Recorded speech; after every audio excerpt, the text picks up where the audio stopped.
वरदान मांगा, मुझे दुनिया में कोई न मार सके। ब्रह्मा ने कहा ऐसा वरदान नहीं मिल सकता है, जिसका जन्म ही हुआ है उसे एक दिन मरना है।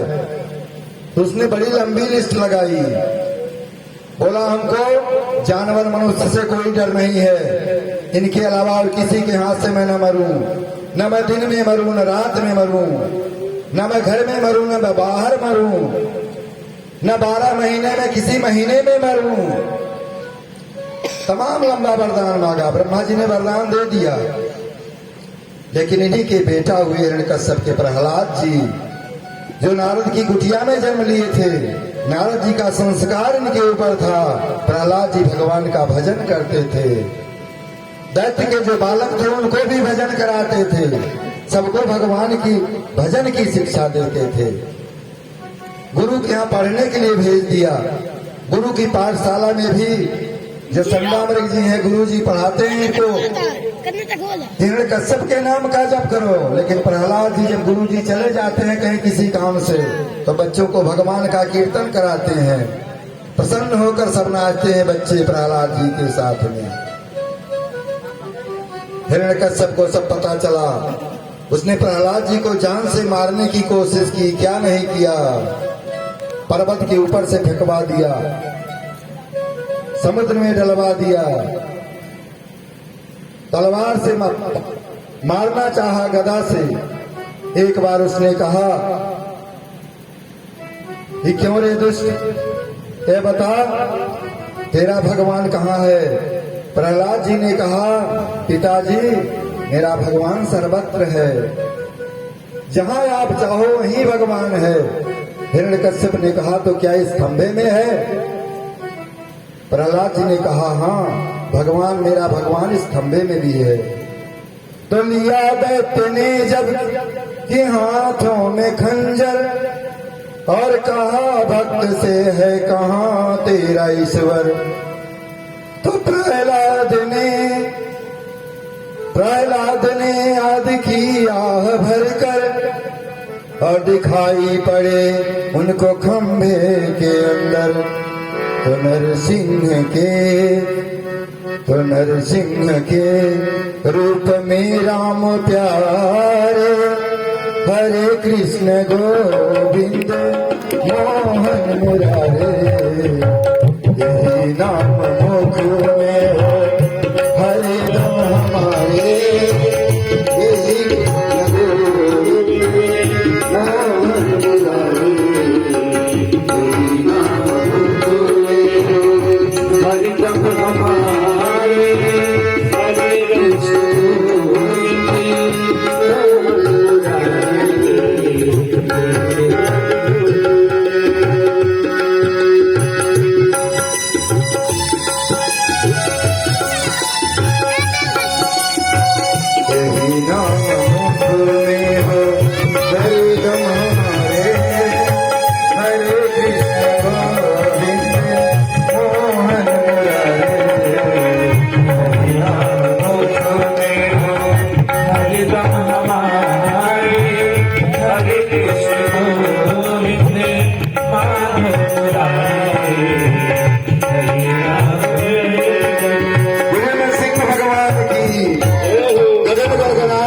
फाटे चरचरानो निकसे नरहार को रूप अति भयानो है।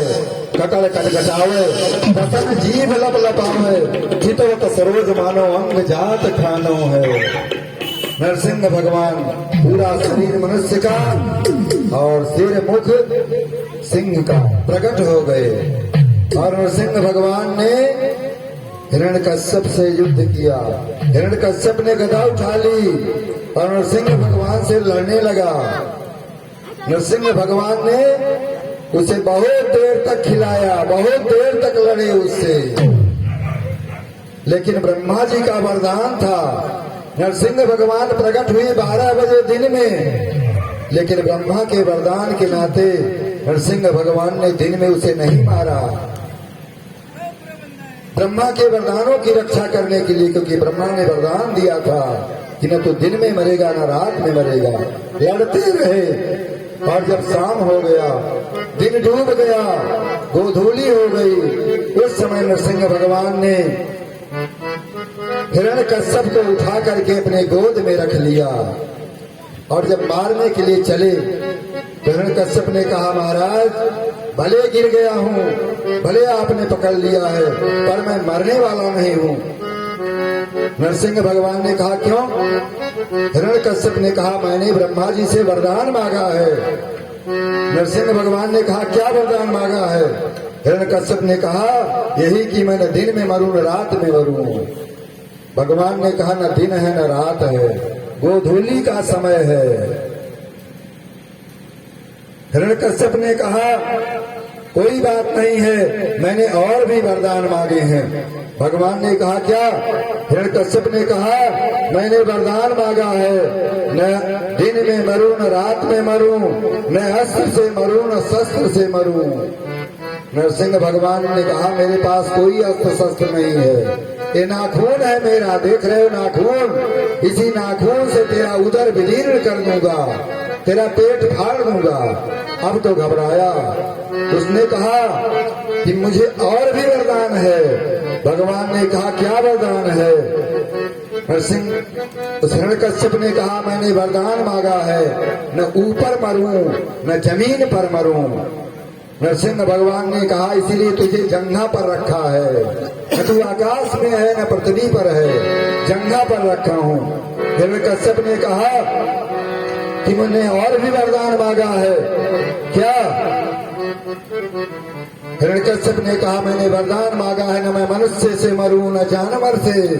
भगवान ने कहा, मेरी तरफ देख, दृष्टि उठाकर, मैं कौन हूं?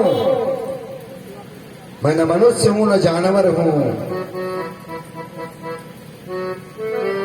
हिरण्यकश्यप ने कहा, मैंने ब्रह्मा जी से वरदान मांगा है कि ब्रह्मा की सृष्टि में किसी व्यक्ति के मारने से न मरूं। नरसिंह भगवान ने कहा, रे मूर्ख, ब्रह्मा को हमने बनाया है, ब्रह्मा ने हमको नहीं बनाया है, मैं ब्रह्मा के द्वारा बनाया गया नहीं हूँ। अब घबराया। हिरण्यकश्यप ने कहा, कोई बात नहीं, मुझे और वरदान है। भगवान ने कहा, क्या? हिरण्यकश्यप ने कहा, मैंने कहा है कि 12 महीने में किसी महीने में न मरूं। भगवान ने कहा, स्पेशल 13वां महीना इसीलिए तुम्हारे लिए बनाया है हमने, 13वां महीना बनाया है इसीलिए तुझे। अब घबरा गया। समस्त ब्रह्मा जी के वरदानों की भगवान ने रक्षा की और रक्षा करते हुए अपने उस नाखून से हिरण्यकश्यप का उदर विलीन कर दिया, पेट फाड़ दिया और उसके हाथ को निकाल कर अपने गले में माला धारण कर लिया। बोले नरसिंह भगवान की जय हो। सब खड़े हैं दूर दूर। ब्रह्मा जी आए, स्तुति करने लगे। भगवान ने तरेर करके देखा ब्रह्मा जी को, बोले दुष्टों को ऐसा वरदान दे देते हो। ब्रह्मा जी डर के मारे वहां से भागे, स्तुति नहीं कर पाए। सब देवता दूर दूर खड़े हैं, शिव जी भी दूर ही डमरू बजा रहे हैं। किसी की हिम्मत नहीं है, नरसिंह भगवान क्रोध में है, इनको शांत कौन करे। देवताओं ने दौड़ लगाई, भागे भागे गए लक्ष्मी मैया के पास। देवताओं ने कहा, मैया मैया, आज आपके पति भगवान नारायण बड़े क्रोधित हो गए हैं, आप चाहो तो उनको समझा बुझाकर शांत कर सकती हो, क्योंकि पति कितना क्रोधित हो, पत्नी उसको शांत कर देती है उसके क्रोध को। लक्ष्मी मैया वहां से छम छम करती हुई आई भगवान के पास, और जब भगवान का विकराल रूप लक्ष्मी मैया ने देखा और नरसिंह भगवान ने दहाड़ लगाई, तो लक्ष्मी मैया वहां से भागती नजर भागती ले जाकर बैठक में रुकी। बोली, आज तक मैंने ऐसा भयानक रूप जिंदगी में नहीं देखा था। सब लोग परेशान। ब्रह्मा आदि ने प्रहलाद से कहा, बेटा प्रहलाद, तुम्ही ने इनको बुलाया है और तुम्ही चाहो तो इन्हें शांत कर सकते हो। प्रहलाद जी ने 41 श्लोकों में नरसिंह भगवान की बड़ी सुंदर स्तुति की। 41 श्लोकों में स्तुति की। प्रभु हम भी शरणागत हैं, स्वीकार करो तो जाने। प्रभु हम भी शरणागत हैं, स्वीकार करो तो जाने। प्रभु हम भी शरणागत हैं, स्वीकार करो तो जाने।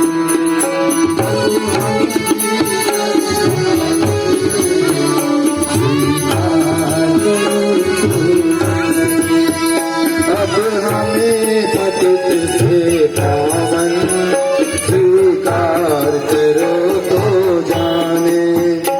अब हमें पतित से पावन स्वीकार करो तो जाने। देवी जन तुमको पाते, तुम भक्ति भाव बस आते। प्रेमी जन तुमको पाते, तुम भक्ति भाव बस आते। अब कुटिल हृदय से कुछ सुध, अब कुटिल हृदय से कुछ सुध, उपचार करो तो जाने। प्रभु हम भी शरणागत हैं, स्वीकार करो तो जाने। स्वीकार करो तो जाने। हमसे विनय सुनावे, हम कैसे तुमको पावे। हमसे विनय सुनावे, हम कैसे तुमको पावे।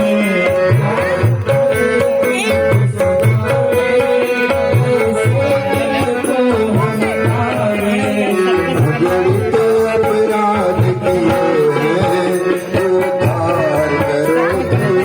जाने।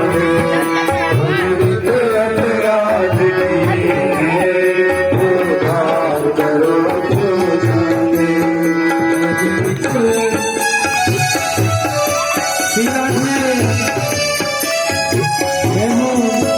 प्रभु हम भी शरणागत हैं, स्वीकार करो तो जाने।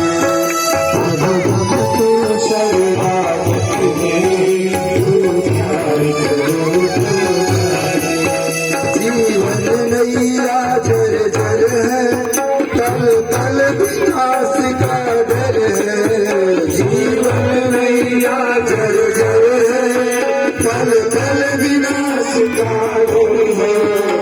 ऐसे भी एक पतित को, ऐसे भी एक पतित को अवतार करो तो जाने। ऐसे भी एक पतित को अवतार करो तो जाने। ऐसे भी शरणागत हैं, स्वीकार करो तो जाने। हम भी शरणागत हैं, स्वीकार करो तो जाने। हम भी शरणागत हैं, स्वीकार करो तो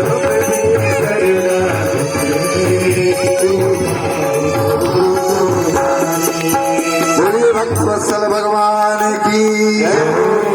प्रहलाद जी ने जब स्तुति किया तो नरसिंह भगवान ने प्रहलाद को अपने गोद में उठा लिया। गोद में उठाकर नरसिंह भगवान ने कहा, बेटा प्रहलाद मुझे क्षमा कर दो। इस दुष्ट ने तुमको कितना कष्ट दिया, कितना पाप किया इसने। बार बार तुम्हें मारना चाहा, मुझे आने में देरी हुई, इसके लिए मैं तुमसे क्षमा मांगता हूँ। भक्त से भगवान क्षमा याचना करते हैं और बोलते हैं नरसिंह भगवान कि बेटा प्रहलाद मांग, तुझे क्या चाहिए, हमसे वरदान मांग। प्रहलाद जी ने कहा, प्रभु हमको तो बिना मांगे सब कुछ मिल गया, हमें कुछ नहीं चाहिए। भगवान ने कहा नहीं बेटा, मांग, जो तू चाहेगा वो मैं दूंगा। अगर ब्रह्मा का पद चाहेगा तुझे ब्रह्मा का पद दूंगा, इंद्र का पद चाहेगा तो इंद्र का पद दूंगा। मांग। ब्रह्मा जी वहीं खड़े हैं, थर थर कांप रहे हैं, कब ड्यूटी खत्म हो जाए। भगवान को क्या 1 मिनट की बात है। ब्रह्मा जी से कहते हैं हटिए आप, प्रहलाद बैठेगा आपकी गद्दी पर, काम खत्म। और इंद्र महाराज के सिंहासन का बोर्ड तो इसे ढीला है, जरा सा कोई तपस्या करता है, यज्ञ करता है, उनका सिंहासन हिलने लगता है, उनके सिंहासन का बोर्ड ढीला है। इंद्र महाराज थर थर कांप रहे हैं, गद्दी गई हाथ से लगता है। 1 मिनट लगेगा। अभी प्रहलाद कह दे इंद्रासन चाहिए, तुरंत कह देंगे हट जाओ तुम, गद्दी खाली कर लो। प्रहलाद जी ने कहा प्रभु हमें बिना मांगे सब कुछ मिल गया, हमको क्या चाहिए। भगवान ने कहा बेटा तुम्हें क्या मिला, तुम्हें तो आज तक सिर्फ कष्ट मिला। प्रहलाद जी ने कहा प्रभु एक बात बताओ, ब्रह्मा जी आपके बेटे हैं, क्या आपने ब्रह्मा जी को कभी गोदी में बैठाया है। भगवान ने कहा नहीं बैठाया। प्रहलाद जी ने कहा बताइए लक्ष्मी जी आपकी पत्नी है, क्या आपने कभी इतना दुलार किया है जैसा आप हमारे साथ कर रहे हैं। भगवान ने कहा नहीं किया। प्रहलाद जी ने कहा हमको बिना मांगे सब मिल गया, आप मुझको अपनी गोदी में बैठा लिए, अपना वरद हस्त हमारे सिर पर रख दिया, अब हमें क्या चाहिए प्रभु, हमको तो बिना मांगे सब कुछ मिल गया। प्रहलाद जी ने कहा कि कमेरज प्रभवईश तमोधिकोस्मिन् जात सुरेतर कुले कृतवानुकंपा न ब्राह्मणो न भवस्य न वै रमाया यन्मेर्पिता शिरसि पद्मकर प्रसाद। हमको बहुत कुछ मिल गया, आपने हमारे सिर पर अपना वरद हस्त रख दिया, अपनी गोदी में रख लिया। ये तो ब्रह्मा को भी नसीब नहीं हुआ, साक्षात लक्ष्मी जी को भी यह सौभाग्य नहीं मिला। बार बार भगवान ने कहा नहीं बेटा मांग, नहीं बेटा मांग। तो प्रहलाद जी ने कहा हमको वचन दीजिए आप 3 बार, जो मैं मांगूंगा आप देंगे। नरसिंह भगवान ने कहा बेटा मांग, मैं दूंगा, मैं तुझे दूंगा, जो मांगेगा दूंगा। प्रहलाद जी ने बहुत सुंदर वरदान मांगा। प्रहलाद जी ने कहा यदि राशीष में कामन वरान स्वाम्बर दर्शभ कामान हृदय संरोहम भवतस्तु वृणे वरम। प्रभु अगर आप सचमुच मुझे वरदान देना चाहते हैं, वास्तव में मेरी इच्छा पूर्ण करना चाहते हैं, तो आप मुझको यही वरदान दीजिए कि मेरे मन में कभी किसी से कुछ मांगने की इच्छा पैदा न हो। बोले भक्त वत्सल भगवान की, भक्त प्रहलाद की। कौन ऐसा वरदान मांगेगा। भगवान से भगवान को मांगो, भगवान से मत मांगो, क्योंकि आप जो मांगोगे, आप दुनिया की वस्तु मांगोगे, बहुत छोटी चीज मांगोगे। भगवान को मांग करके भगवान को शर्मिंदा नहीं करना चाहिए। भगवान से मत मांगो, भगवान को मांगो। प्रभु आप मेरे हो, मुझे अपना लो, मुझे अपना बना लो, अपने चरणों से लगा लो। प्रहलाद जी ने भगवान से यही वरदान मांगा। भगवान प्रहलाद जी की मनोकामना पूर्ण किए और भगवान ने कहा जाओ अपने पिताजी का अंतिम संस्कार करो और जाकर गद्दी पर बैठो। प्रहलाद ने कहा प्रभु आप प्रसन्न हो तो एक बात मैं कहना चाहता हूँ। भगवान ने कहा एक नहीं 100 बात का, तू क्या कहना चाहता है। प्रहलाद जी ने कहा कि हमारे सामने जो हमारे पिताजी पड़े हुए हैं, मरे हुए, आप कृपा करिए इनकी अधोगति न हो, इनको नरक में न जाना पड़े। भगवान ने कहा बेटा प्रहलाद तुम इसकी चिंता मत करो, आपके पिता की अधोगति नहीं होगी, उनको मेरे हाथ से मृत्यु प्राप्त हुई है। इस प्रकार से भगवान ने हिरण्यकश्यप को वैकुंठ भेजा। बताइए कौन कहता है कि भगवान दो निगाह रहते हैं? भगवान तो दैत्य को भी वही स्थान देते हैं जो अपने भक्त को देते हैं। सिर्फ उनका चिंतन होना चाहिए। वर्णाश्रम व्यवस्था का वर्णन किया है सुखदेव भगवान ने। 4 वर्ण होते हैं, चातुर्वर्ण्यम मया सृष्टम वर्ण कर्म विभागशः। ब्राह्मण, क्षत्रिय, वैश्य, शूद्र 4 वर्ण भगवान ने बनाया है। और भगवान ने उपदेश किया सदा चरणे निरताः। अब चारों ने 4 अर्थ लगाया। ब्राह्मणों ने सदा चरणे निरताः का अर्थ लगाया सद आचरणे निरताः। अच्छे आचरण में लगो, अच्छा आचरण करो। तो ब्राह्मण अच्छा आचरण करने लगे, स्नान, ध्यान, पूजा पाठ, पढ़ाई लिखाई। क्षत्रियों ने उसी का अर्थ दूसरा लगाया, सदा चरणे निरताः, मने लड़ाई में लगो, अर्थात देश की रक्षा करो। क्षत्रिय ही पहले राजा होते थे। पहले के समय में राज्य का भार, प्रजा का पालन, प्रजा की रक्षा करना क्षत्रिय ही करते थे। अब आज व्यवस्था बदल गई है। वैश्यों ने कहा कि सदा चरणे विचरणे निरताः, माने चरण करो, विचरण करो, अर्थात कार्य करो। तो वैश्य लोग अपने काम धंधे में लग गए। और शूद्रों ने इसका अर्थ लगाया सदा चरणे निरताः, सदा चरण में रहो, माने चरणों की सेवा करो, अपने से बड़ों के चरणों की सेवा करो। तो अपने अपने अनुसार सबने अर्थ लगाया।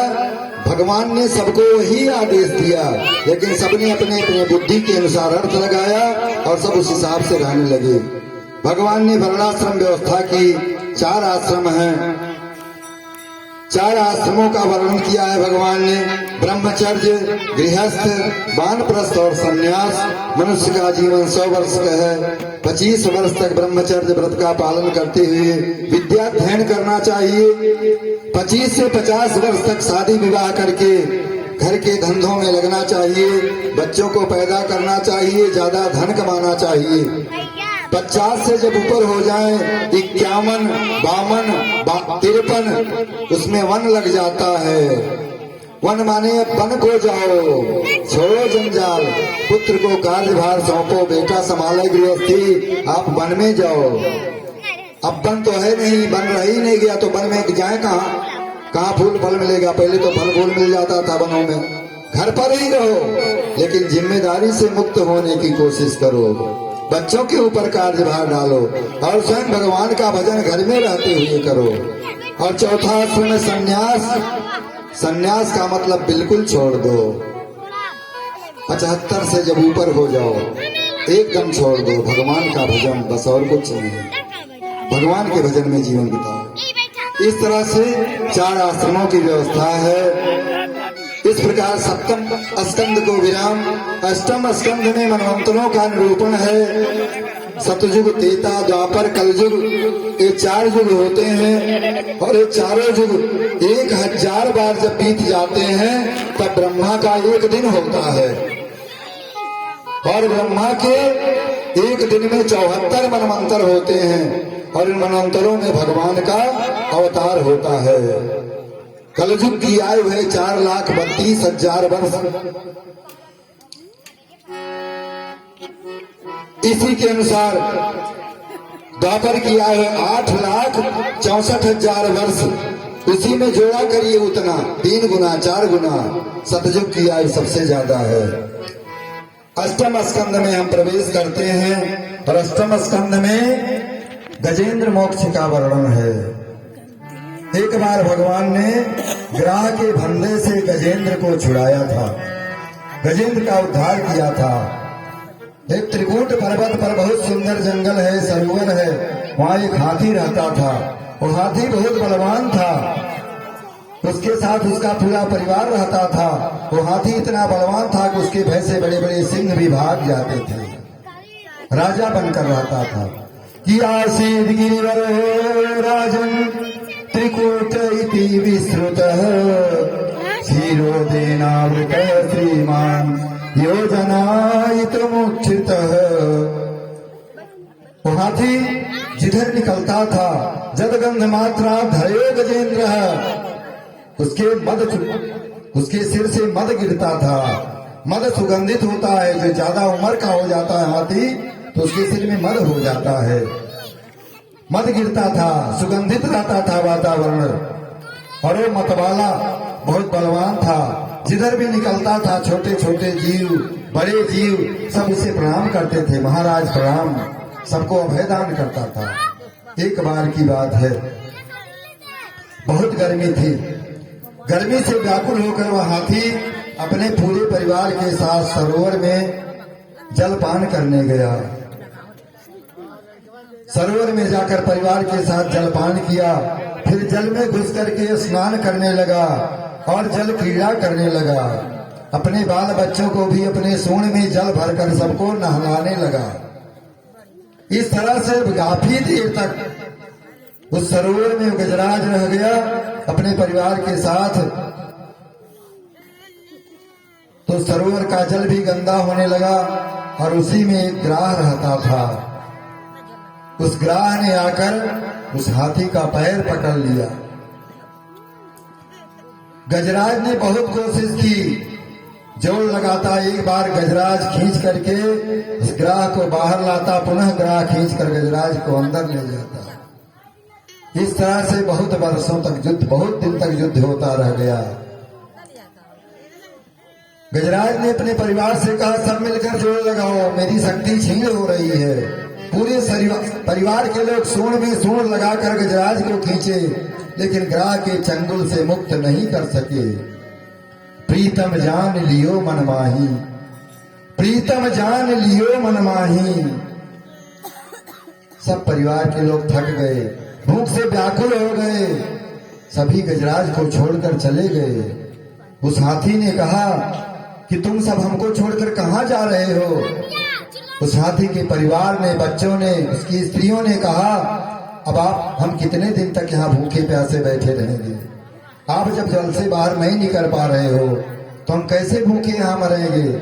सब चले गए। गजराज के मन में वैराग्य हो गया कि देखो, जिसके साथ मैं निवास करता था, जिसे अपना समझता था, आज मेरा पूरा परिवार जब मैं विपत्ति में फंस गया, सब मुझे छोड़ करके जा रहे हैं। प्रीतम जान लियो मन माही, अपने सुख से ही सब बांधो, को काहू को नाही। सुख में आने सबे मिल घेरे, रहत चहु दस घेरे, और विपत्ति पड़ी सब ही संग छाड़त, को न आवत नेरे। आज विपत्ति में कोई साथ नहीं देने वाला है। इस प्रकार से गजराज व्याकुल हुआ, तो अंत में उसने, गजेंद्र ने सोचा, अब मेरी रक्षा कोई नहीं करेगा, और उसका सूंड सिर्फ बाकी रह गया।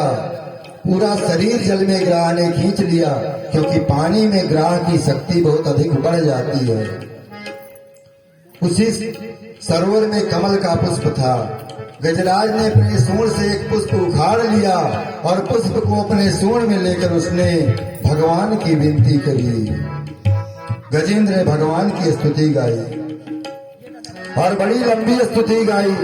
नमो भगवते तस्मै यदेतच्चिदात्मकं पुरुषायादि बीजाय परे साया भी धीमहि। बहुत लंबी स्तुति की उसने, लेकिन किसी भी देवता का नाम नहीं लिया, किसी का नाम नहीं लिया, भगवान का नाम नहीं लिया। स्तुति सबकी कर रहा है, जिसने इस दुनिया को बनाई है, जो चराचर जगत के मालिक हैं, वो मेरी रक्षा करें। ब्रह्मादिक देवता सब आकाश मंडल में स्थित हैं, सब ये सोच रहे हैं हमको नहीं पुकार रहा है तो हम क्यों जाएं? गजराज ने बड़ी सुंदर स्तुति की।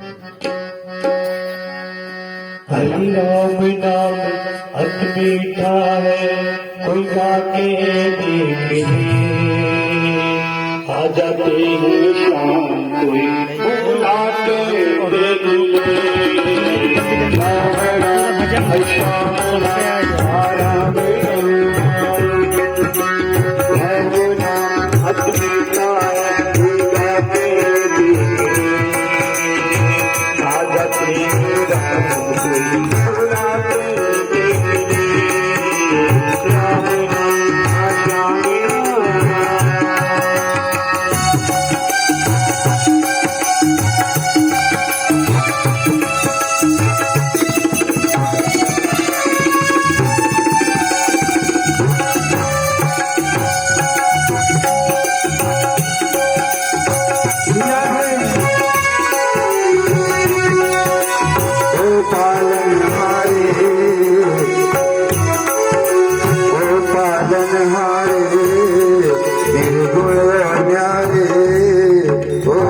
पालन हारे फिर न्यारे तुम्हारे बिना हमारा कोई नहीं तुम्हारे बिना हमारा कोई नहीं ओ पालन हारे फिर न्यारे तुम्हारे बिना हमारा कोई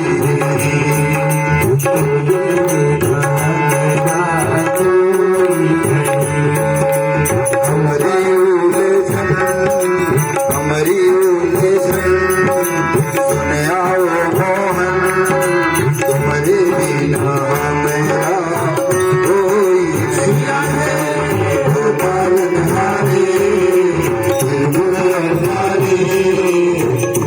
बिना मेरा कोई नहीं तुम्हारे बिना हम गरीबों का तू है सहारा हम गरीबों का तू है सहारा तुमको अपना समझ कर पुकारा तुमको अपना समझ कर पुकारा हम गरीबों का तू है सहारा हम गरीबों का तू है सहारा तुमको अपना समझ कर पुकारा तुमको अपना समझ कर पुकारा जग से जो हारा तुमने ही हारा जग से जो हारा तुमने ही हारा तुम्हारे बिना मेरा कोई नहीं तुम्हारे बिना मेरा कोई नहीं ओ पालन हारे हारे तुम्हारे बिना मेरा कोई नहीं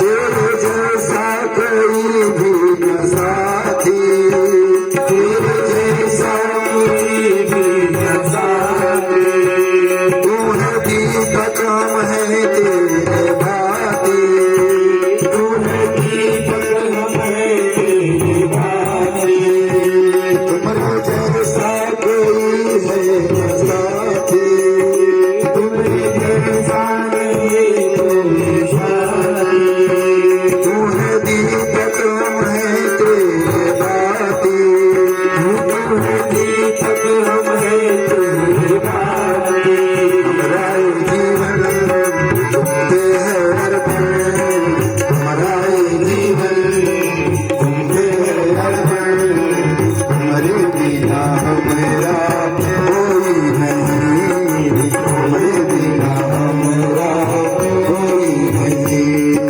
ओ पालन हारे फिर हारे ओ पालन हारे फिर हारे मेरे बिना मेरा कोई नहीं मेरे बिना मेरा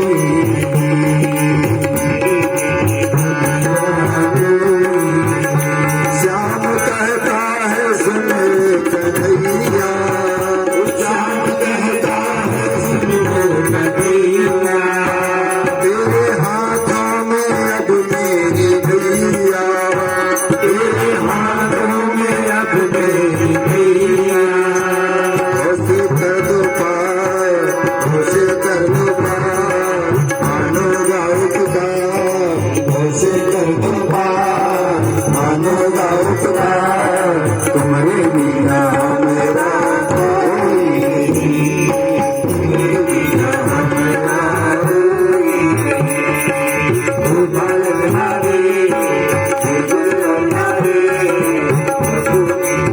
मेरा कोई नहीं तुम्हारे बिना मेरा कोई नहीं तुम्हारे बिना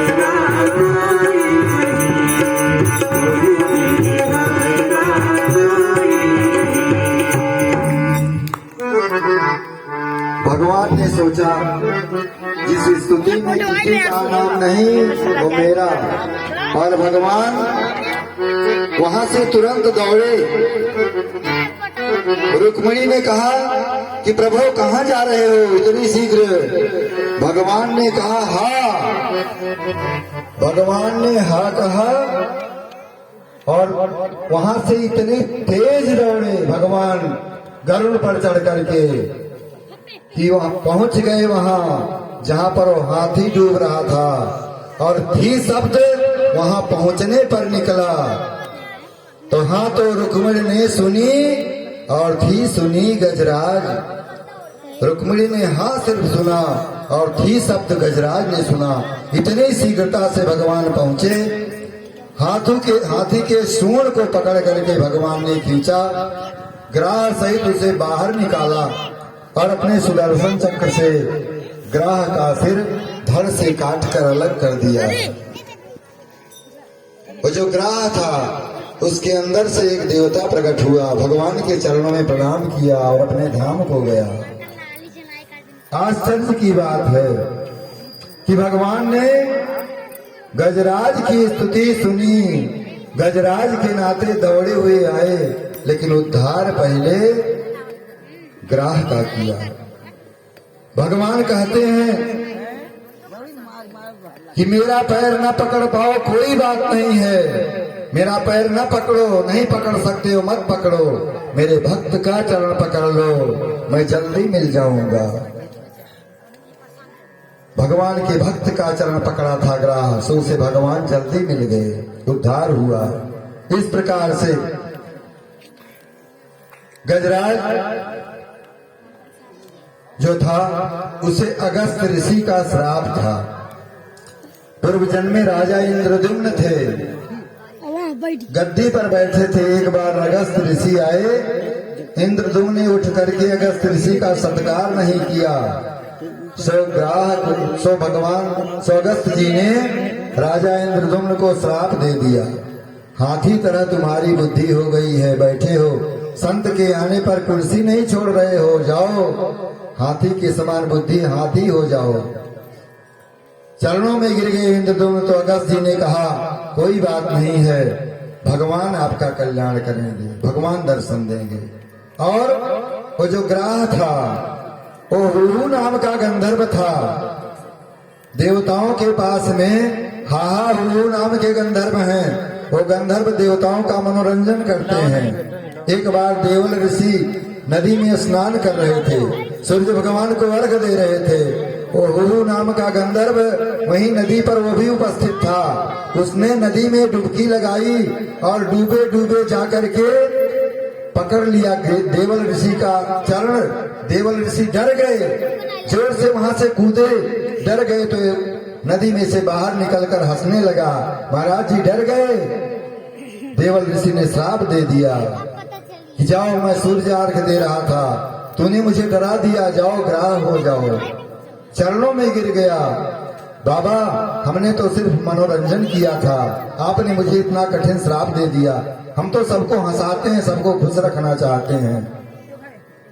देवल ऋषि ने कहा जाओ, अगर ऐसे ही संतों का चरण पकड़ते रहोगे तो एक दिन भगवान का दिव्य दर्शन प्राप्त होगा, भगवान तुम्हारा उद्धार करेंगे। यही दोनों आकर के ग्राह और गजेंद्र हुए थे। एक कथा हमने आपको सुनाई। परीक्षित ने कहा गुरुजी कथा आपने सुनाई, इसका क्या मतलब हुआ? सुखदेव जी ने कहा हमने तुमको ये कथा सुनाई, इसका मतलब सिर्फ इतना है कि अप बल तप बल बाहुबल, कि अप बल तप बल बाहुबल, और काहो को बलदान। किसी को तपस्या का बल है, किसी को जप का बल है, किसी के पास बाहु का बल है, किसी के पास पैसे का बल है। कि अप बल तप बल बाहुबल, चौथो है बलदान, और सूर किशोर कृपा से सब विधि, हारे को हरिनाम। सुनो रे मेरे निर्बल के बलराम। जो निर्बल है, असहाय है, कमजोर है, उसके लिए तो सिर्फ भगवान ही साथी है, भगवान ही सहारा है। इस प्रकार से सुखदेव जी ने परीक्षित को एक कथा श्रवण कराई। आगे समुद्र मंथन की कथा है। एक बार दुर्वासा ऋषि भगवान नारायण के पास गए। भगवान नारायण लक्ष्मी जी शेष सैया पर विराजमान थे। दुर्वासा जी गए। भगवान ने दुर्वासा जी का सत्कार किया, बैठाया, और दुर्वासा जी को आते समय भगवान ने अपने गले की माला पहना दी। दुर्वासा जी उस माला को धारण करके आए इंद्र महाराज के दरबार में। तो इंद्र महाराज के दरबार में जब आए तो इंद्र ने दुर्वासा ऋषि का स्वागत सत्कार किया, अपने आसन पर बैठाया, चरण पखारे, सुंदर भोजन करवाया। दुर्वासा जी जब चलने लगे तो वही माला, जो माला भगवान ने दुर्वासा जी को पहनाई थी, वही माला दुर्वासा जी ने इंद्र को पहना दी। और दुर्वासा जी वहां से चले गए तो इंद्र ने उस माला को अपने हाथी ऐरावत को पहना दिया, और ऐरावत हाथी ने उस माला को अपने सूंड से निकालकर पैरों में कुचल दिया। दुर्वासा जी रुष्ट हो गए, इंद्र को श्राप दे दिया, जाओ, भगवान की माला थी, हमने तुझे पहनाई और तूने उसे हाथी के चरणों से कुचलवा दिया। जाओ, शीघ्र तुम श्री से हीन हो जाओगे, लक्ष्मी से हीन हो जाओगे। और उसी क्षण दैत्यों ने, बलि आदि ने इंद्र के आसन पर चढ़ाई कर दी। इंद्र आसन पर, स्वर्ग पर बलि ने विजय प्राप्त कर ली। देवता दर दर की ठोकर खाने लगे। इसीलिए पूजा में जो कुछ भी भगवान को चढ़ाया जाता है, फूल, अक्षत, धूप, बेल पत्र, ध्यान रखना चाहिए और कभी चरण के नीचे न पड़ने पावे। उसे सहेज कर साफ वस्त्र से इकट्ठा करके उसे ले जाकर जलाशय में, नदी में छोड़ देना चाहिए। चरण से न पड़ने पावे भगवान को चढ़ाया गया पुष्प या कोई भी सामग्री। अब देवता लोग परेशान हो गए। स्वर्ग पर दैत्यों का राज्य हो गया। दैत्य सभी लोग राज्यच्युत हो गए। तो फिर भगवान ने समझाया देवताओं को, देखो ऐसा है, तुम लोग एक काम करो, जाकर समुद्र मंथन करो। समुद्र मंथन से तमाम रत्न निकलेंगे, उसमें से अमृत भी निकलेगा। उसे पी लोगे तो अमर हो जाओगे, फिर कोई राक्षस परास्त नहीं कर पाएगा। देवताओं ने कहा, मंथन हम कैसे कर सकेंगे? समुद्र का मंथन करना इतना कठिन है। भगवान ने कहा, दैत्यों से संधि कर लो, दैत्यों को भी मिला लो उनसे, क्योंकि आवश्यकता पड़ने पर जब कोई जरूरत आ जाए तो बुद्धिमान व्यक्ति का यही कर्तव्य होता है कि अपने शत्रु को भी अपने में मिला ले, शत्रु को मिलाकर अपना काम बना ले। क्योंकि अरे उपसंधेया सत्कार्यार्थ गौरवे, शत्रु से भी अपने कार्य की सिद्धि के लिए मित्रता कर लेनी चाहिए, ऐसा नियम है। क्योंकि एक बार की बात है, एक पिटारी में चूहा और सांप दोनों फंस गए। संजोग से पिटारी थी, उसमें चूहा सांप दोनों फंस गए। कैसे निकले? तो सांप तो बिल बनाता नहीं है, सांप दूसरे के बिल में रहता है, दूसरे के बनाए बिल में रहता है, चूहा बिल बनाता है। तो सांप ने चूहे से कहा कि भैया दोनों लोग इसमें फंस गए हैं, ऐसा करो पिटारी को काट दो अपने दांतों से, हम दोनों निकलकर भाग चले। चूहे ने कहा कि वो तो बात ठीक है, लेकिन कहीं तुम धोखा कर दो, हमको खा लो, तब क्या करेंगे? सांप ने कहा, अरे नहीं भैया, ऐसी बात नहीं होगी, तुम हमारी सहायता करोगे, हम दोनों निकल चलेंगे। चूहे ने पिटारी को काट दिया, चूहा सांप दोनों बाहर आ गए, और जो ही पिटारी से सांप बाहर हुआ, चूहे को तुरंत झटक लिया। तो इसलिए शत्रु से भी मित्रता करके अपना काम बना लेना चाहिए। तो देवता लोग दैत्यों के पास में गए। दैत्यों से संधि का प्रस्ताव रखा। देवताओं ने कहा कि हम और आप भाई हैं, आपस में युद्ध करते हैं, लड़ते हैं, भिड़ते हैं, कोई बात नहीं है। कश्यप के संतान है, कश्यप ऋषि के, देवता दैत्य दोनों। कश्यप ऋषि की अनेकों पत्नियां हैं। दिति माता के गर्भ से दैत्य और अदिति माता के गर्भ से देवता प्रकट हुए हैं। बोले हम लोग भाई हैं, आपस में संधि कर लें, एक काम कर लें। दैत्य ने कहा कौन सा काम है? देवताओं ने कहा हम लोग चलकर समुद्र मंथन करें, उसमें से अनेकों रत्न निकलेंगे, फिर हम लोग उसे बांट लेंगे मिलकर के, हम लोग बलवान हो जाएंगे। दैत्यों ने कहा कि ठीक है, लेकिन अगर तुम सबने हिस्सा नहीं दिया तो? देवताओं ने कहा नहीं, हिस्सा क्यों नहीं देंगे भाई, दोनों लोग मिल करके काम करेंगे, मिल बांट करके ले लेंगे हिस्सा, उसमें से जो अमृत निकलेगा हम लोग पी लेंगे। झगड़ा झंझट होता रहता है भैया, कोई बात नहीं है, फिर कोई मरेगा तो नहीं। मान लिया सबने। देवता दैत्य मिल करके गए। अब मंथन कैसे किया जाए? तो मंदराचल पर्वत को लेने के लिए गए, पर्वत को ले चले।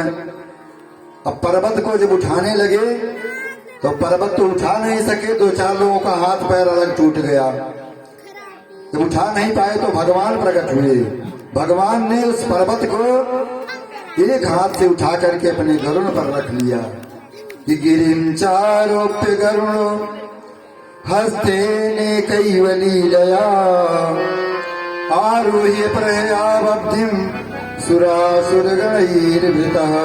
भगवान ने एक हाथ से पर्वत को उठा लिया, लाकर समुद्र के किनारे रख दिया।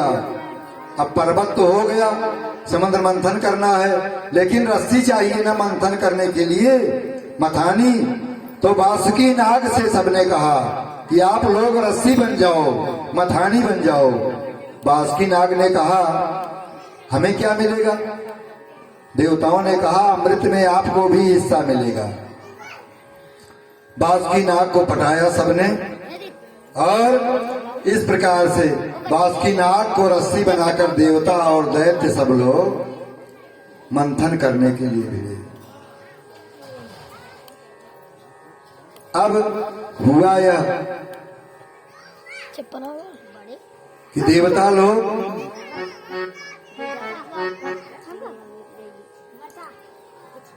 पूंछ की तरफ और दानव लोग मुख की तरफ लगे। समुद्र मंथन शुरू हुआ। जब मंथन होता था तो बासुकी नाग के फुफकार से दैत्य तो जल जाते थे, लेकिन क्या करें, लगे थे सब। इस प्रकार से जब मंथन किया सबने मिलकर के तो उस समुद्र में से हालाहल विष निकला, करोड़ों टन विष निकला। सब देवता दैत्य घबरा गए, सब भागे भागे भगवान के पास गए, बोले प्रभु रक्षा करो, उसमें से हालाहल विष निकला है। भगवान ने कहा एक काम करो, किसी को बताना नहीं,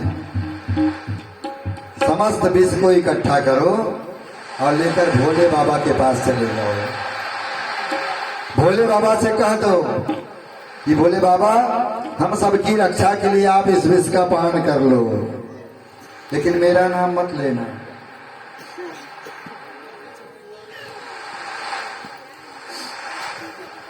देवता दानवों ने उस विष को इकट्ठा किया, इकट्ठा करके लेकर के सभी भोले बाबा के पास पहुंचे और बोले त्राहि त्राहि महादेव भूतात्मन भूत भावन त्राहि न शरणापन्नम त्रैलोक्य दहनाद विषाद। महादेव हम सब आपकी शरण में हैं, त्रैलोक्य को दग्न कर देने की सामर्थ्य इस विष में है, आप हमारी इस विष से रक्षा करिए। भोले बाबा ने पार्वती जी की तरफ देखा, बोले देवी ये समस्त देवता लोग हमको प्रेम से विष पिलाना चाहते हैं, विष पिला रहे हैं, वो प्रेम से पिलाना चाहते हैं, क्या करूं? माता पार्वती शिव जी के प्रभाव को जानती थी कि शिव जी के अंदर इतना प्रभाव है कि वो त्रैलोक की रक्षा कर सकते हैं, इसलिए उन्होंने अनुमोदन किया। और शिव जी ने उस संपूर्ण विश्व को अपने करतल में धारण कर लिया, गदोरी में, और उस विश्व को गदोरी में धारण करके शिव जी ने संपूर्ण विश्व का पान कर लिया। भगवान नाम का आश्रय लिया, राम नाम का आश्रय लिया। रा कहने से मुंह खुल जाता है और माँ कहने से मुख बंद हो जाता है। तो भोले बाबा ने रह कहकर मुंह खोला और माँ कह करके मुख को बंद कर लिया और संपूर्ण विश्व को अपने गले में धारण कर लिया। अंदर नहीं जाने दिया, क्योंकि अंदर तो मेरे प्रभु श्री राम निवास करते हैं, इसलिए भोले बाबा ने उसे गले पर धारण कर लिया। और भोले बाबा का गला नीलाकंठ पड़ गया और तभी से भोले बाबा का नाम नीलकंठ हो गया। बोले नीलकंठ महादेव की जय हो। अब की बार जब देवता और दैत्य सबने मिलकर के समुद्र मंथन किया, तो उस समुद्र मंथन से कामधेनु गाय प्रकट हुई। कामधेनु गाय जो भी इच्छा करो उनसे प्रकट करने वाली थी, इसलिए उसे ऋषियों को दे दिया गया कि ऋषि लोग जंगल में तपस्या करते हैं, उनके पास किसी चीज की व्यवस्था नहीं रहती है। कामधेनु उनकी सारी आवश्यकताओं की पूर्ति कर देंगी, तो कामधेनु को ऋषियों को दिया। इसके बाद फिर जब मंथन हुआ तो समुद्र से चंद्रमा प्रकट हुए। चंद्रमा को भगवान शिव के सिर पर विराजमान कराया सबने। चंद्रमा को सिर पर धारण करके भगवान शिव चंद्रमौली बन गए। अब की बार जब पुनः समुद्र मंथन हुआ तो उसमें से उच्चई श्रवा नाम का घोड़ा निकला, दिव्य सफेद रंग का। इसे राजा बलि ने लिया, दैत्यों के सम्राट बलि ने। दोबारा फिर मंथन हुआ तो मंथन से ऐरावत नाम का हाथी निकला, इसे देवताओं के राजा इंद्र ने लिया। फिर पुनः मंथन हुआ तो समुद्र से कौस्तुभ नाम की मणि निकली, ये नारायण के गले में शोभायमान हुई। उसके बाद पुनः मंथन हुआ तो रंभा आदि अप्सराएं निकली, इन्हें स्वर्ग लोक में इंद्र ने भेज दिया। पुनः जब मंथन हुआ तो पारिजात वृक्ष निकला, इसे भी स्वर्ग में भेज दिया। और अब की बार जब मंथन हुआ तो साक्षात लक्ष्मी जी प्रकट हुई। जब लक्ष्मी जी प्रकट हुई तो लक्ष्मी जी के लिए सभी लालायित हो गए। देवता दानव ऋषि मुनि सब इतनी सुंदर हैं। ततश्चाभिर्भूत साक्षात श्री रमा भगवत परा रंजयंतीम दिशा कांत्या विद्युत सौदामनी दथा।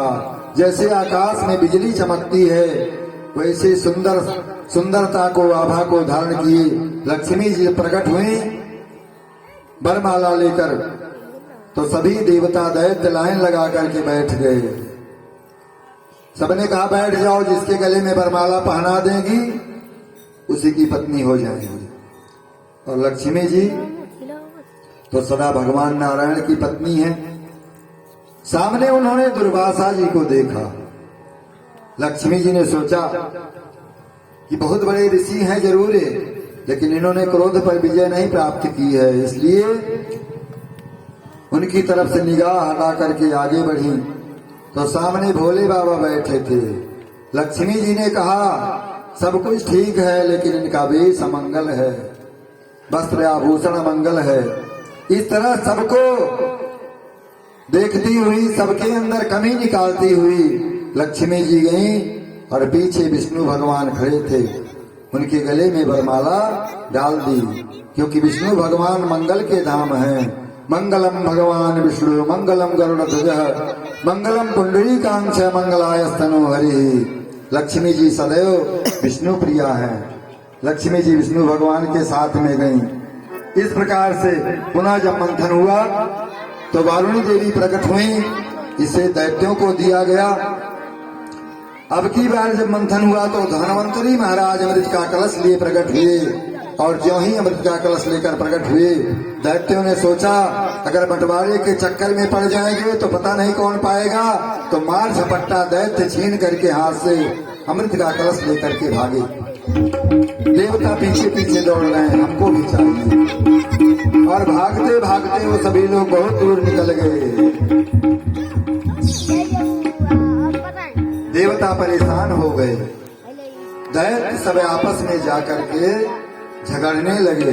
पहले मैं पीऊंगा, कोई कहता पहले मैं पीऊंगा, कोई कहता मैंने छीना है हाथ से, मैं पीऊंगा। आपस में लड़ रहे हैं। भगवान ने देवताओं की मदद की। भगवान ने कहा देवताओं घबराओ नहीं।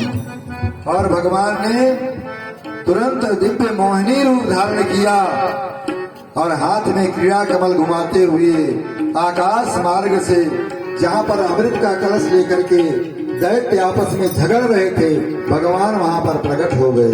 बोले मोहिनी भगवान की। भगवान के समस्त अवतारों का वर्णन आपको भागवत में मिलेगा, संक्षिप्त में हो चाहे विस्तार में हो। मोहिनी भगवान प्रकट हुए। अब दैत्य मोहिनी भगवान को देखकर मोहित हो गए। आपस में झगड़ा करना छोड़ दिया और सभी लोग मोहिनी भगवान के रूप को देखने लगे, सुंदरता को देखने लगे।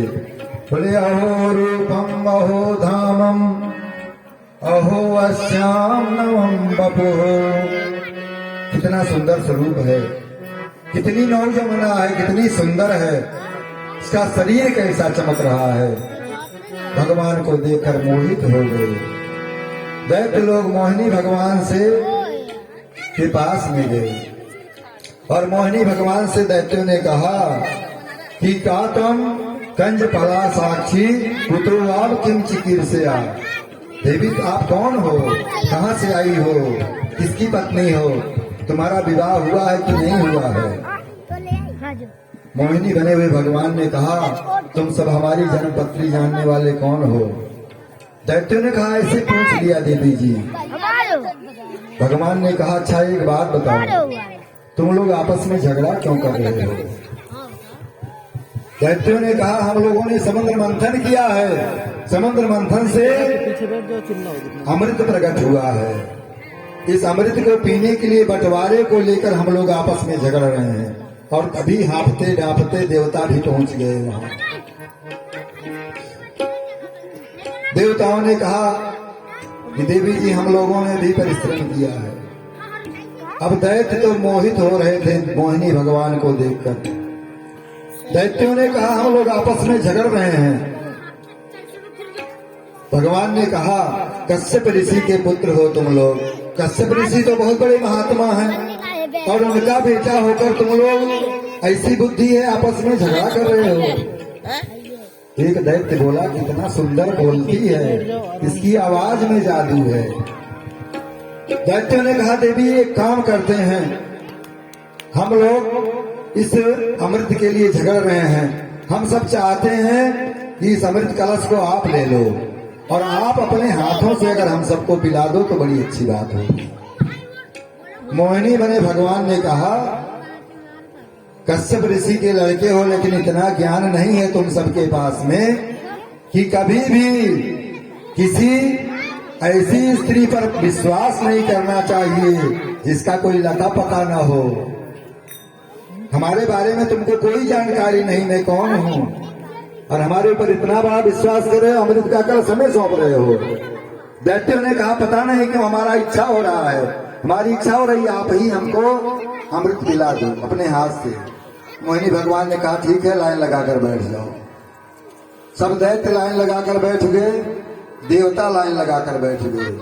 भगवान ने कहा एक बात बताओ, पहले मैं कह दे रहा हूँ, कह दे रही हूँ, बंटवारा मैं करूंगी जरूर, लेकिन किसी को थोड़ा ज्यादा मिल जाए, किसी को थोड़ा कम मिल जाए तो मैं तराजू लेकर यहाँ नहीं बांटूंगी। आप लोग फिर मुझसे झगड़ा मत करना। सबने कहा अरे देवी जी ऐसी बात क्यों कहती हो, जैसा आप चाहो करो, कोई दिक्कत नहीं है। भगवान ने अमृत हाथ में लिया। भगवान ने कहा देखो समुद्र में से निकला है तो ऊपर तो इसमें समुद्र का जल भरा हुआ है, नीचे अमृत है। अगर तुम लोगों की इच्छा हो तो इसमें से ऊपर वाला जो हल्का है पानी वाला इन देवताओं को पिला दें, फिर जो गाढ़ा वाला है आप सबको पिला दें। दैत्यों ने कहा कोई बात नहीं देवी जी, जैसा चाहो ऐसा करो। तो भगवान ने देवताओं को अमृत पिलाना शुरू किया। देवता अमृत पान कर रहे हैं, पेट पर हाथ फेर कर डकारे ले रहे हैं और दैत्य देख रहे हैं हमारी बारी कब आवे। उसी में एक सरभानु नाम का दैत्य था, बड़ा चालाक था। उसके दिमाग में आया हो न हो कहीं कोई चाल न हो जाए। उसने अपना स्वरूप बदल लिया। स्वरूप बदल कर देवताओं की लाइन में जाकर बैठ गया और भगवान ने उसे भी अमृत पिला दिया। तुरंत इशारा किया सूर्य और चंद्रमा ने, ये प्रभु, अरे वो तो दैत्य है, आपने उसे पिला दिया। भगवान ने सुदर्शन चक्र से उसका गला काट दिया और वही जाकर दोनों सिर अलग हो गया, धड़ अलग हो गया, एक राहु बन गया, एक केतु बन गया। सूर्य चंद्रमा ने इशारा किया था, इसलिए ग्रहण के समय राहु केतु सूर्य चंद्रमा को ग्रहण करते हैं। मोहिनी भगवान ने समस्त अमृत देवताओं को पिला दिया, अंतर ध्यान हो गए। दैत्यों ने कहा अरे भैया वो देवी जी कहाँ गई? और अमृत का कलश, सब इधर उधर देखने लगे, देवी जी का कहीं पता नहीं है। एक बोला इसमें जरूर चाल है, मैं समझ गया हूँ। बोले क्या बात है? उसने कहा है कोई देवी वो भी नहीं थी, ये वो छलिया विष्णु था, उसने हम सबके साथ धोखा किया है, हम छोड़ेंगे नहीं। और तुरंत देवताओं पर टूट पड़े और वहां घोर संग्राम, देवासुर संग्राम छिड़ गया। अब देवता तो अमृत भी चुके थे, इसलिए समस्त दैत्य मारे गए। दैत्यों के राजा बलि भी मारे गए और देवता विजयी हुए। स्वर्ग पर उनका अधिकार हो गया। अब जो देवताओं दैत्यों के गुरु हैं शुक्राचार्य महाराज, शुक्राचार्य महाराज को जब यह ज्ञान हुआ, मालूम हुआ, तो शुक्राचार्य जी ने अमृत संजीवनी विद्या के द्वारा दैत्यों को पुनः जीवित कर दिया। समस्त दैत्य जीवित हो गए। बलि ने कहा गुरु जी हम तो मर गए थे, पर आपने हमें जीवित कर दिया, कोई उपाय बताइए, हम देवताओं पर विजय कैसे प्राप्त करें? शुक्राचार्य ने कहा अगर तुम लोग हमारी बात मानो तो स्वर्ग पर पुनः तुम कब्जा कर सकते हो, और स्वर्ग क्या त्रैलोक्य पर कब्जा कर सकते हो। बलि ने कहा गुरु जी आप बताओ। शुक्राचार्य ने कहा इसके लिए ब्राह्मणों की सेवा करनी होगी, ब्राह्मणों का चरण पकड़ना होगा, ब्राह्मणों का चरण पकड़ो, उनकी सेवा करो, उनको सुंदर भोजन कराओ, दान करो, ब्राह्मण खुश हो जाएंगे तो तुम्हें स्वर्ग पर पुनः आधिपत्य प्राप्त हो जाएगा। अब बलि ने भंडारा खोल दिया, जहां देखो वहीं भंडारा हो रहा है और पंडित जी लोग खूब प्रेम से खीर मालपुआ उड़ा रहे हैं, भंडारे हो रहे हैं। समस्त पंडित जी लोग जितने भी थे प्रसन्न हो गए और सबने अपने आशीर्वाद से एक दिव्य विमान प्रकट किया और उस विमान को राजा बलि को दिया। बोले राजा बलि इस विमान पर बैठकर तुम जिसको चाहो उसे जीत सकते हो। राजा बलि उस विमान पर सवार हुए और स्वर्ग की तरफ आक्रमण कर दिया। देवताओं ने देखा ये कौन है? बृहस्पति जी ने कहा देवताओं भागो, बलि का तेज इतना बढ़ चुका है कि तुम उससे लड़ नहीं पाओगे। और देखते ही देखते बलि ने पुनः स्वर्ग पर आधिपत्य प्राप्त कर लिया। देवता दर-दर की ठोकर खाने लगे। अब जो देवताओं की माता है अदिति मैया, वो दुखी रहने लगी, क्या करें, मेरे बेटे दर-दर की ठोकर खा रहे हैं। संजोग से कश्यप जी एक दिन आए घर में, उन्होंने अदिति को दुखी देखा, पूछा देवी क्या बात है? तो अदिति मैया ने कहा कि क्या करें, मेरे पुत्र दर-दर की ठोकर खा रहे हैं, दैत्यों ने स्वर्ग पर अधिकार प्राप्त कर लिया है। इस प्रकार से हम दुखी हैं, हम चाहती हैं, हमारे मन में ये भावना नहीं है कि दैत्य मारे जाएं या लड़ाई झगड़ा हो, लेकिन हमको हमारा हिस्सा स्वर्ग मिलना चाहिए, हमारे बेटों को भी उनका हक मिलना चाहिए। हम रक्तपात नहीं करना चाहती हैं, लड़ाई झगड़ा नहीं चाहती हैं।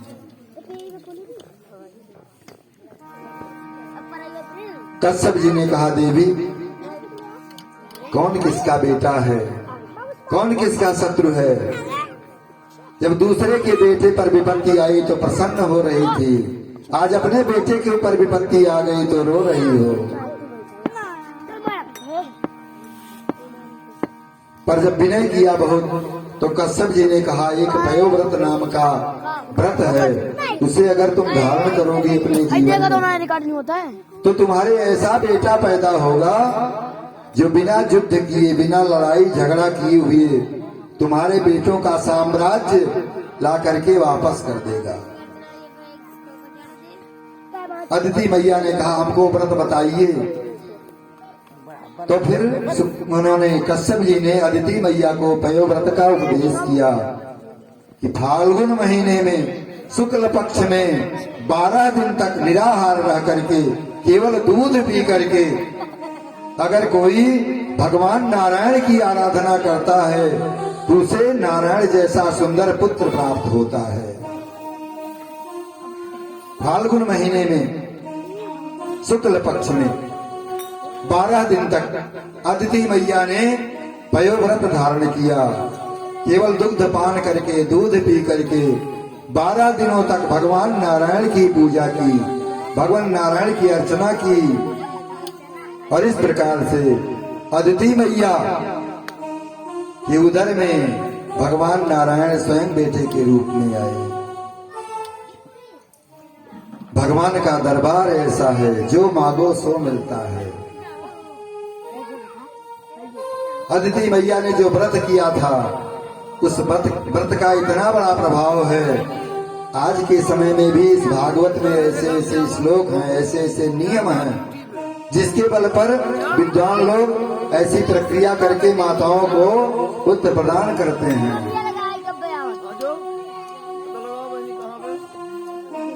अदिति मैया गर्भवती हुई और अदिति मैया के गर्भ से समय आने पर वामन भगवान प्रकट हुए। बोलिए वामन भगवान की। मात्र 52 अंगुल का शरीर है, छोटे छोटे हाथ हैं, छोटे छोटे पैर हैं। वामन भगवान जब प्रकट हुए तो श्रवणायाम श्रवण द्वादश्याम मुहूर्ते अभिजित प्रभो सर्वे नक्षत्र ताराद्यास चक्रुस्त जन्म दक्षिणम। द्वादशी के दिन अभिजित मुहूर्त में ठीक दिन के 12 बजे श्रावण मास में वामन भगवान प्रकट हुए। तम बटुम वामनम दृष्टा मोदमाना महर्षया कर्माणि कारयामासु पुरस्कृत्य प्रजापतिम।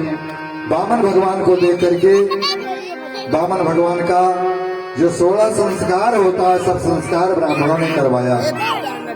वामन भगवान नंगे खड़े थे तो अदिति मैया ने उनको लंगोटी पहनाई, कश्यप जी ने मूर्ज की मेखला पहनाई, माता पृथ्वी ने काला मृग चर्म दिया, चंद्रमा ने दंड दिया, ब्रह्मा जी ने कमंडल दिया, सप्तर्षियों ने कुशा दिया, आकाश के देवताओं ने छाता दिया, सरस्वती मैया ने रुद्राक्ष की माला दी और यक्ष राज कुबेर ने भिक्षा पात्र दिया। और भिक्षा में साक्षात भगवती मैया ने वामन भगवान को भिक्षा दी। भिक्षा में जो कुछ भी मिला वामन भगवान ने अपने गुरु बृहस्पति जी के चरणों में समर्पित किया। यज्ञोपवीत हुआ। यज्ञोपवीत में साक्षात सूर्य भगवान ने गायत्री मंत्र का उपदेश किया और यज्ञोपवीत में जो भी मिला सब गुरु बृहस्पति को समर्पित किया वामन भगवान ने। बृहस्पति जी ने कहा, छोटी मोटी भिक्षा से अपना काम चलने वाला नहीं है। तो वामन भगवान ने कहा, क्या चाहिए गुरु जी आपको? बृहस्पति जी ने कहा, हमको तो त्रैलोक की संपदा चाहिए, तीनों लोक की संपदा चाहिए। वामन भगवान ने कहा, हमको तीनों लोक की संपदा मिलेगी कैसे? बृहस्पति जी ने कहा कि बलि के पास है, बलि के पास त्रैलोक का अधिकार है, आप जाओ, बलि यज्ञ कर रहा है, उससे मांगो। दान में और लाकर हमको दो। वामन भगवान बलि के यज्ञ में जाने लगे। छोटे छोटे हाथ हैं, छोटी छोटी चरण पादुका है, हाथ में छाता है, मृग चर्म पहने, वामन अंगुल के भगवान चले जा रहे हैं। मतवारी जाकी चाल मेरो जसोदा को लाल, मतवारी जाकी चाल मेरो जसोदा को लाल।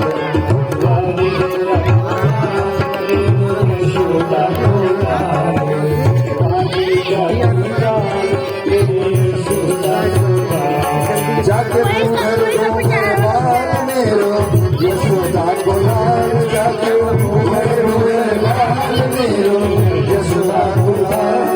मतवारी जाकी चाल मेरो यशोदा को लाल, मतवारी जाकी चाल मेरो यशोदा को लाल।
छोटे चरणों से चलते हुए वामन भगवान यज्ञशाला के करीब पहुंच गए, जहां बलि यज्ञ कर रहा था।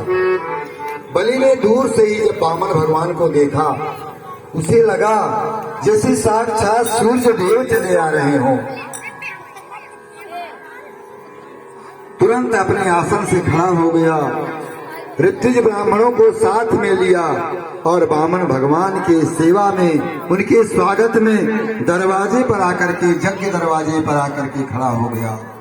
बलि ने प्रणाम किया वामन भगवान को।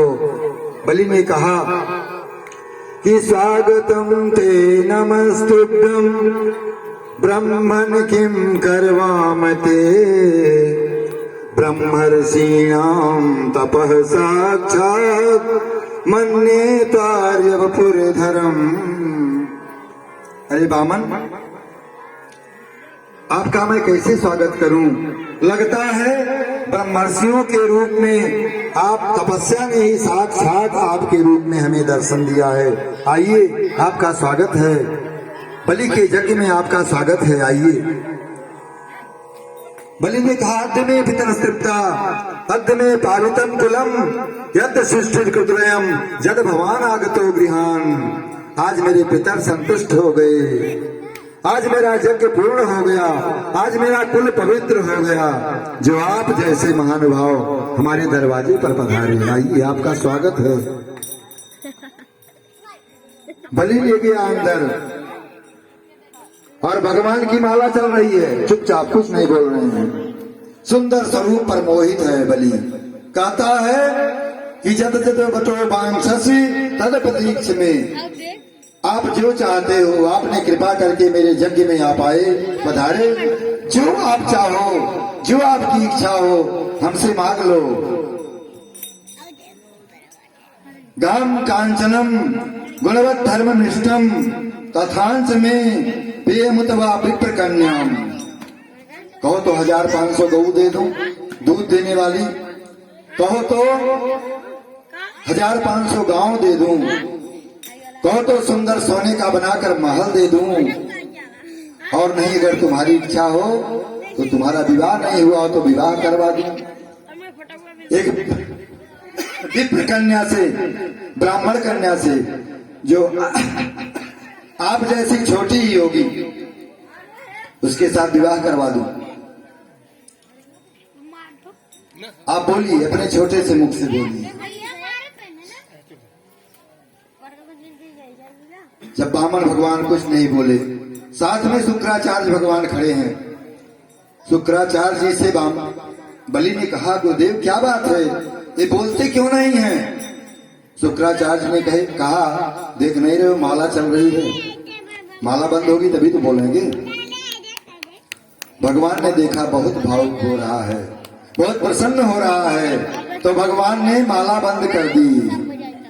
बामन भगवान ने कहा, आप बलि हो? हाँ हाँ, आपने ठीक पहचाना, मैं बलि हूं। बलि, बामन भगवान ने कहा, राजा बलि, आपके पूर्वजों की मैंने बड़ी प्रशंसा सुनी है। आपके पूर्वज हिरण्यकश्यप महाराज कितने बड़े वीर थे। उनके बेटा प्रहलाद, अरे प्रहलाद ने तो खंभे में भगवान को प्रकट कर दिया था। और फिर उनके बेटा जो वैरोचन, उन्होंने, वो भी बहुत बड़े दानी थे। और उनके कुल में आप इतने बड़े दानी, इतने बड़े यशस्वी, आपको यही शोभा देता है। आपका खानदान दानी है, आपके बाबा, आपके पिताजी सब दानी है, भगवत भक्त हैं। फिर आपने भी बलि महाराज कोई कसर नहीं छोड़ी है। बलि ने कहा, अब ज्यादा आप हमारी बड़ाई मत करो, बस आप अपने छोटे से मुख से कुछ मांगो हमसे। यज्ञ में हमारे आए हो, मांगो, जो मांगोगे मैं दूंगा। आज तक मेरे दरवाजे पर जो आया कभी खाली हाथ नहीं गया। बामन भगवान ने कहा, राजा बलि, तुम देने में बहुत बड़े दानी हो, लेकिन अपना भी नियम है। अपने राम को जरूरत क्या है, हमको कुछ चाहिए ही नहीं। बैठने के लिए छोटा सा कुशा का आसन है, धूप लगे पानी बरसे तो छाता है, भिक्षा के लिए कमंडल है, भिक्षा पात्र है। क्या करना है हमको? हमको कोई जरूरत नहीं है, हम ऐसे ब्राह्मण नहीं हैं, हमको कुछ नहीं चाहिए। बलि ने कहा, नहीं नहीं महाराज, आप हमारे यज्ञ में पधारे हो, अगर आप कुछ नहीं मांगोगे, कुछ नहीं लोगे तो मुझे बहुत दुख होगा, बहुत कष्ट होगा। आप मेरे दरवाजे से खाली हाथ नहीं जा सकते हो, आप मांग लो। भगवान ने कहा कि बलि, बहुत तुम प्रयास कर रहे हो, बहुत परेशान हो, देख रहा हूं।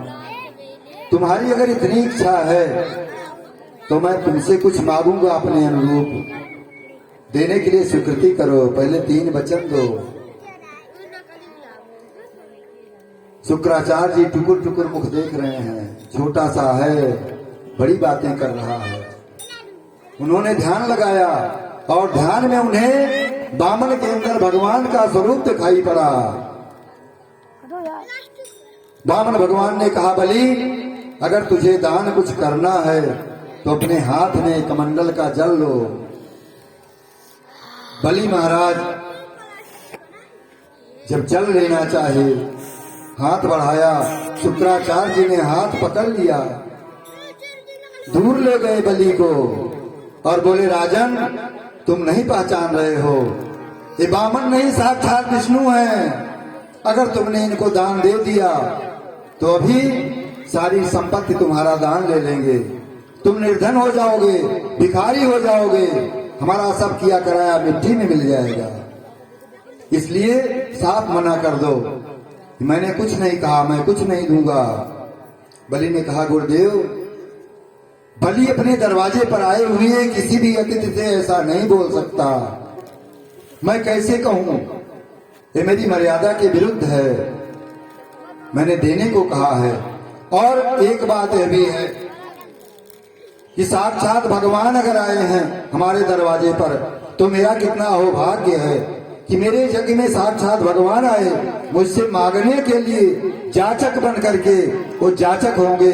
मैं दानी हूँगा, उनका हाथ नीचे होगा और मेरे हाथ ऊपर होगा। मैं उनके हाथ में अपना दान गिराऊंगा। मेरा कितना बड़ा सौभाग्य होगा, मैं मना नहीं करूंगा। बलि ने कहा, मैं श्राप देता हूँ, शीघ्र तुम्हारी लक्ष्मी समाप्त हो जाएगी। तुम क्या समझते हो अपने को, तुमने गुरु की अवहेलना की है। बलि ने कहा, गुरुदेव कुछ भी हो, लेकिन मैं इनकार नहीं कर सकता हूँ। वामन भगवान ने कहा, बलि क्या बात है, आपस में उलझो नहीं देना है, हम चलते हैं, कोई बात नहीं, फिर कभी आ जाएंगे, चलते हैं। बलि ने कहा, नहीं, रुकिए, ठहरिए, आप मेरे दरवाजे से खाली हाथ नहीं जा सकते हैं। पुराणांतर में कथा आती है कि जब बलि हाथ में संकल्प का जल लेना चाहे तो उस लोटे में शुक्राचार्य जी जाकर छोटा रूप बना करके बैठ गए। जल गिरने ही नहीं दूंगा, कैसे संकल्प करोगे। जब काफी देर तक बलि ने प्रयास किया, लोटे से जल हाथ में नहीं गिरा, तो वामन भगवान ने कहा, क्या बात है। बलि ने कहा, जल गिर ही नहीं रहा है गुरु, क्या करें। वामन भगवान ने कहा, लोटा पुराना हो गया, इसमें जंग लग गई है। एक पैनी कुसा निकाली और लोटे में जब मारा तो शुक्राचार्य जी की एक आंख, गोविंदाय नमो नमः। मानो भगवान ने कहा, शुक्राचार्य जी, दुनिया को एक नजर से देखो, दो नजर से मत देखो। ज्यों ही जल हाथ पर बलि के गिरा, वामन भगवान ने संकल्प दिया कि वामन रूपाय ब्राह्मणाय तीन पदीन पृथ्वी तुभ्यम हम संप्रदे। राजन, हमको 3 पग पृथ्वी चाहिए अपने पैरों से।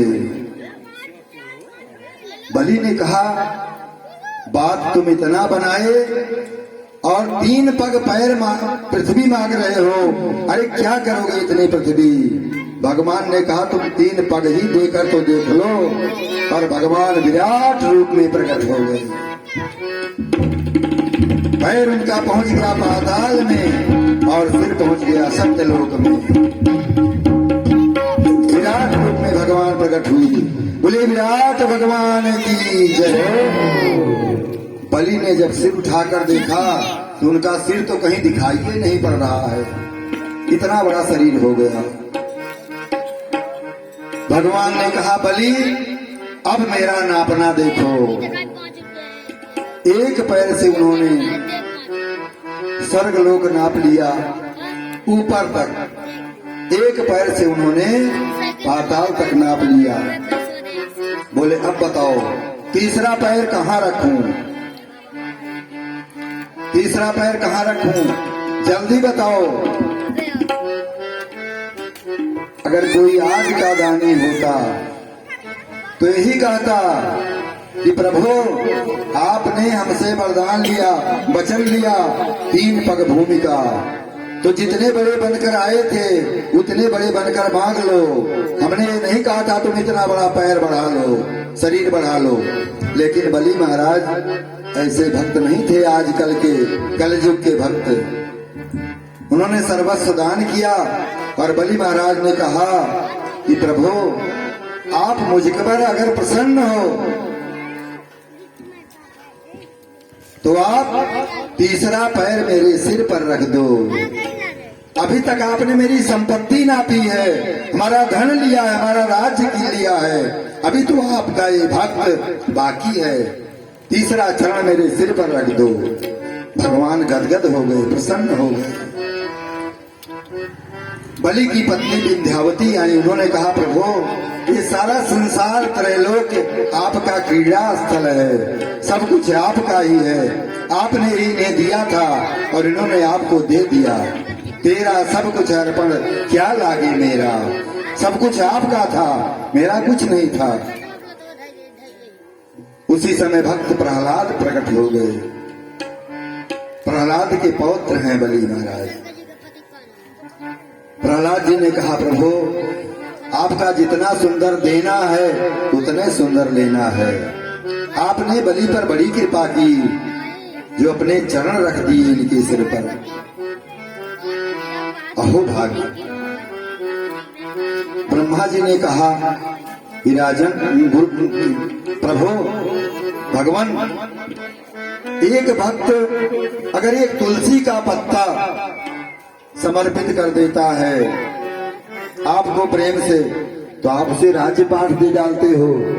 बलि ने त्रैलोक की संपदा आपको समर्पित कर दी, यहाँ तक कि अपना शरीर भी समर्पित कर दिया, फिर आप इनके साथ इतना बंधन क्यों कर रहे हो? भगवान ने कहा कि ब्रह्मा जी मैं जिसके ऊपर जिस भक्त के ऊपर प्रसन्न होता हूँ उस भक्त से मैं उसकी सारी संपत्ति छीन लेता हूँ। मैं बड़ी परीक्षा करता हूँ उस भक्त की, उसे निर्धन कर देता हूँ।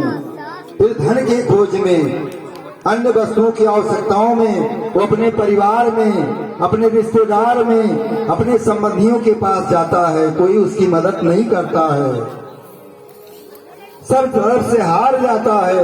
और जब सब तरफ से हार जाता है तो मेरी शरण में आता है, और जब मेरी शरण में आ जाता है तो मैं उसे भी इतना देता हूँ कि कभी जीवन में समाप्त नहीं होता है। मैं जिस पर अनुग्रह करता हूँ उसका सब कुछ छीन लेता हूँ। तो भगवान नारायण जिस पर कृपा करते हैं बड़ी परीक्षा करते हैं, भगवान की बड़ी परीक्षा देनी पड़ती है, तब भगवान की कृपा प्राप्त होती है। इस प्रकार से भगवान ने बलि से कहा बलि अब तुम मुझसे मांग लो, हमसे वरदान मांगो। बलि ने कहा प्रभु क्या मांगूं? आपकी सुंदर बाकी झांकी का ऐसे दर्शन हमको प्राप्त होता रहे, हमें और कुछ नहीं चाहिए। और क्या चाहिए प्रभु? भगवान ने कहा बलि वैसे तो माया आया था मैं तुम्हारा सिंहासन छीनने के लिए, तुमसे त्रैलोक की संपदा लेने के लिए, लेकिन तुमने मुझे अपने वश में कर लिया है। बलि ने कहा प्रभु मुझे कुछ नहीं चाहिए, सिर्फ आप अपना चरण मेरे सिर पर रख दें, बस और हमें कुछ नहीं चाहिए। भगवान ने कहा नहीं ठीक है, वो तो ठीक है, लेकिन फिर भी कुछ मांगो। ऐसा नहीं है, दिल्ली है। बलि ने यही वरदान मांगा कि मैं जहाँ भी रहूं, जिधर भी निकलूं, मुझे आपका दर्शन प्राप्त हो। भगवान ने कहा कि राजा बलि तुम जाओ सुतल लोक का राज्य करो, अपने पूरे परिवार के साथ जाओ। सुतल लोक में स्वर्ग से भी अच्छी संपत्ति है, वहाँ स्वर्ग से भी बढ़ चढ़कर संपत्ति है। अपने परिवार के साथ जाकर वहाँ राज्य करो। अगले मनवंतर में जब पुनः इंद्र का पद खाली होगा तो तुम ही इंद्र बनोगे। तब तक जाओ सुतल लोक में अपने परिवार के साथ। बलि महाराज अपने पूरे परिवार के साथ सुतल लोक में जाने को तैयार हुए। भगवान ने वचन दिया था, इसलिए बलि महाराज जब सुतल लोक में गए, वहां का राज्यपाल संभाले, तो भगवान उनके घर पर द्वारपाल बने, चौकीदार बने। बलि महाराज जिस रास्ते से, जिस दरवाजे से भी निकलते, भगवान डंडा लिए उनके दरवाजे पर खड़े मिलते। जिधर भी निकलते भगवान का दर्शन प्राप्त करते। एक दिन नारद जी दौड़े दौड़े गए मैया लक्ष्मी के पास। लक्ष्मी जी ने कहा बेटा नारद आओ, कुशल क्षेम तो है? नारद जी ने कहा मैं तो एकदम आनंद में हूँ मैया, आप बताओ आपका क्या हालचाल है? लक्ष्मी जी ने कहा सब ठीक है, लेकिन काफी दिन हो गया मेरे प्रभु नहीं आए, पता नहीं कहाँ चले गए हैं। नारद जी ने कहा मैया मैं बताऊं। लक्ष्मी जी ने कहा बताओ। नारद जी ने कहा मैया उनकी नौकरी परमानेंट नौकरी लग गई है, बलि के यहाँ चपरासी हो गए हैं। लक्ष्मी जी ने कहा ऐसी बात है। नारद जी ने कहा हाँ, बलि का सर्वस्व छीना दान में, तो बलि ने भाव से उन्हें मांग लिया, उनके यहाँ चौकीदारी करते हैं। लक्ष्मी जी ने कहा फिर हमें मेरे प्रभु कैसे प्राप्त होंगे। नारद जी ने कहा अभी दुकान पर कि राजा बलि के कोई बहन नहीं है, आप जाओ रक्षाबंधन के दिन उन्हें राखी बांधो, और जब वो कुछ देना चाहें भाई के रूप में तो बदले में मांग लेना, जो आपके द्वारपाल है दरवाजे पर उसे मुझे दे दे। लक्ष्मी जी आई, एक दिन पहले आई। राजा बलि घूमने निकले। लक्ष्मी जी रास्ते में एक औरत का वेश बनाकर रोने लगी। बलि ने देखा, पास में आए, बोले बहन क्यों रो रही हो, मेरे राज्य में तुम्हें क्या कष्ट है। लक्ष्मी बनी हुई उस औरत ने कहा कि राजन कल रक्षाबंधन का त्योहार है, जिसके भाई हैं अपने भाइयों को राखी बांधेगी बहनें, मेरे कोई भाई नहीं है, मैं किसे राखी बांधूंगी, इसीलिए रो रही हूँ। बलि ने कहा बहन मैंने तुझे बहन कहा है, मैं तेरा भाई हूँ, कल तुम मुझे राखी बांधना। और लक्ष्मी जी ने जाकर के बलि महाराज को राखी बांधा। बलि ने कहा बहन मांग लो क्या चाहती हो। लक्ष्मी जी ने कहा कि आपके दरवाजे पर जो पहरेदार है उसे मुझे दे दीजिए, और अपने रूप में प्रकट हो गई। इस प्रकार से बलि ने भगवान को लक्ष्मी जी को दिया, तो भगवान एक रूप में लक्ष्मी जी के साथ में आए अपने वैकुंठ में, और पहरेदार के रूप में सुतल लोक में बलि के यहाँ चौकीदारी करते हैं। ऐसे हैं मेरे प्रभु, भक्त के लिए वो सब कुछ करने को तैयार हो जाते हैं। भाव के बस में है भगवान, भाव के वश में है भगवान, भाव नहीं वश में है भगवान, भाव के वश में है भगवान, भाव के वश में है भगवान, भाव के वश में है भगवान, भाव के वश में है भगवान। भाव नहीं तो मधुबन निधिवन, भाव नहीं तो मधुबन निधिवन, लागत सब वीरा, लागत सब वीरा, भाव के बस में है भगवान, के वश में है भगवान।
भाव हो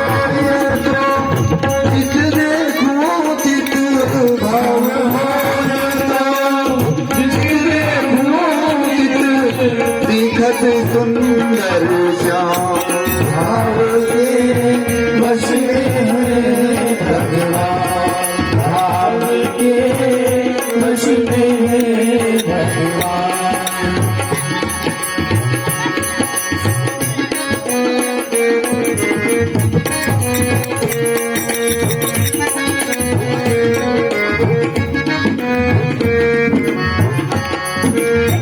बोलिए रावण भगवान की। एक मनवंतर में भगवान ने